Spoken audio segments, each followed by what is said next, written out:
नमस्कार, मैं राहुल यादव और मेरे YouTube मंच पर आपका स्वागत है। दोस्तों, क्या बीजेपी में बगावत का धुआं उठ रहा है?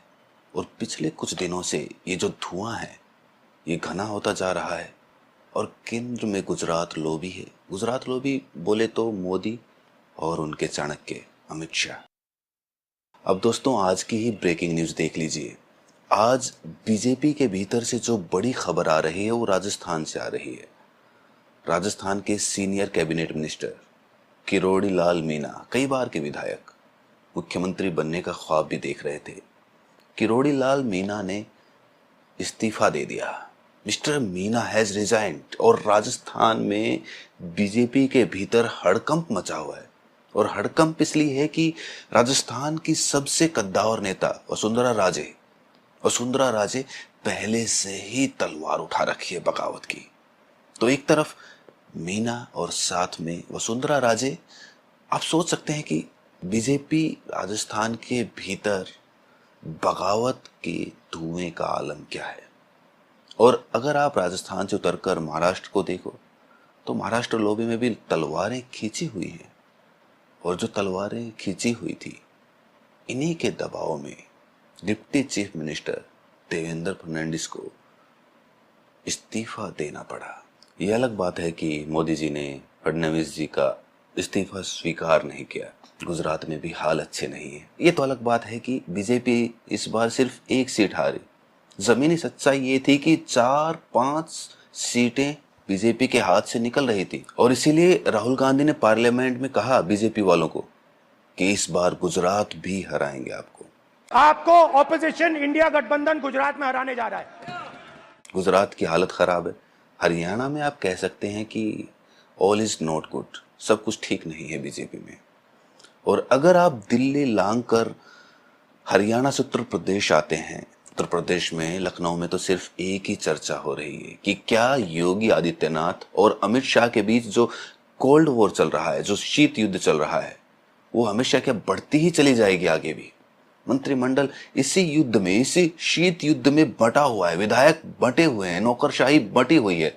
और बीजेपी में जिले जिलों में मारपीट के वीडियो वायरल हो रहे हैं। बीजेपी में शर्मनाक हार के बाद ये 2024 में 70 का टारगेट लिया था उत्तर प्रदेश में अमित शाह ने। सीटें आई 33-80 में से।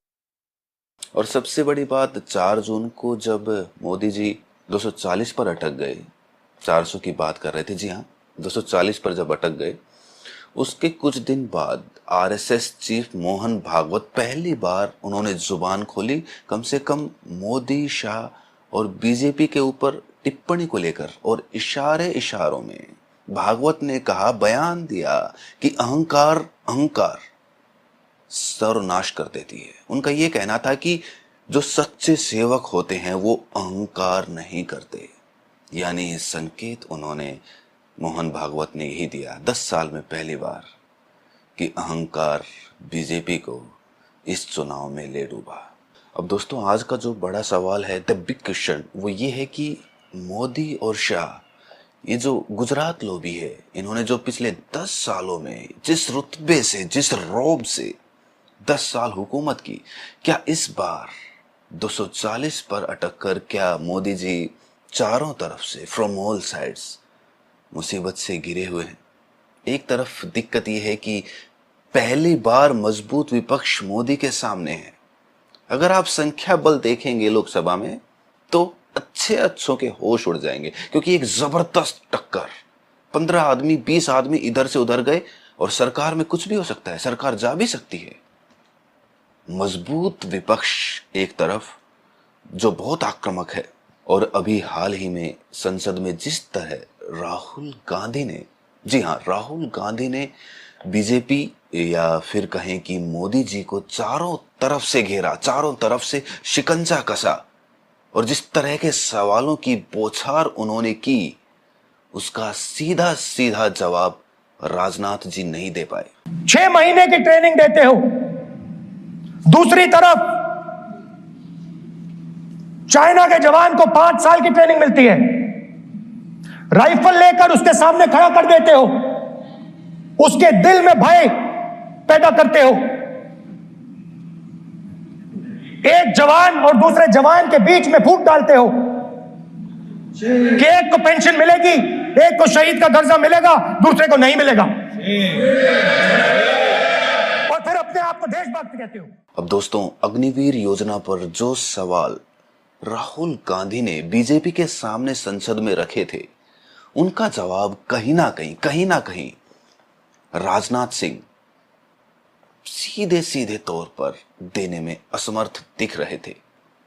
सीधे सीधे उनका जवाब देना बन नहीं रहा था, और इसीलिए माना जा रहा है कि बीजेपी चारों तरफ से घिर चुकी है। अब तीसरे कोने को अगर आप देखें तो एक तरफ नीतीश और नायडू बाबू हैं, जो एक लंबी लिस्ट लेकर, जी हां, लंबी लिस्ट लेकर मोदी जी के पास पहुंचे हैं। और खबर तो ये भी है कि जो नायडू बाबू हैं, नायडू बाबू वो अपनी राजधानी अमरावती को, उसका विकास करने के लिए बहुत मोटी रकम की मांग कर रहे हैं।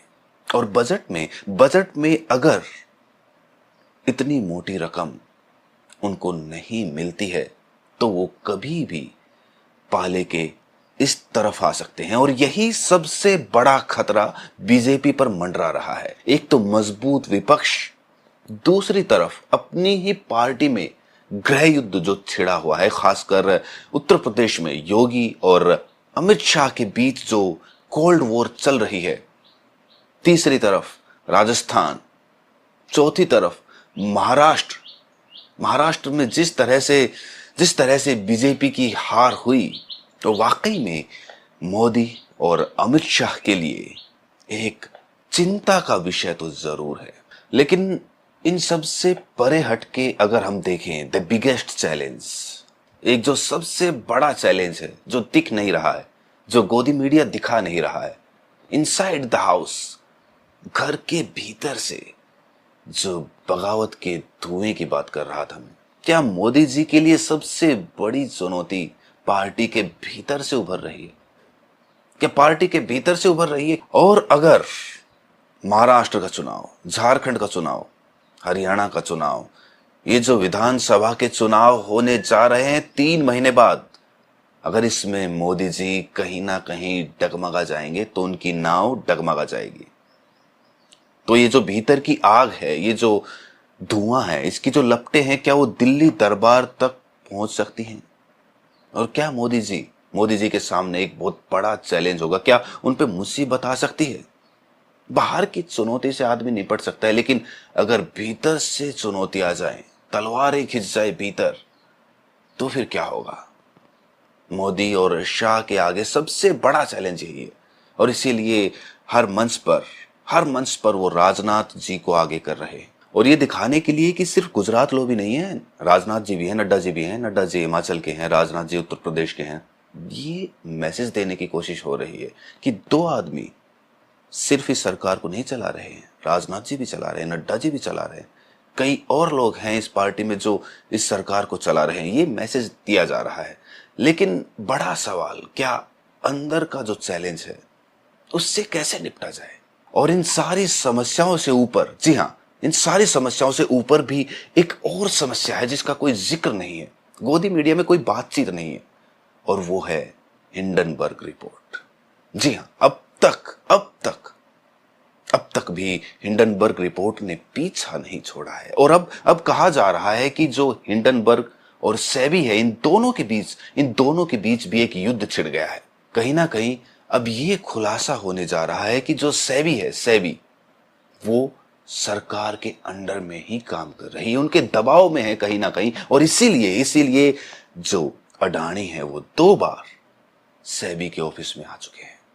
इनसाइड न्यूज है, अंदर की खबर है।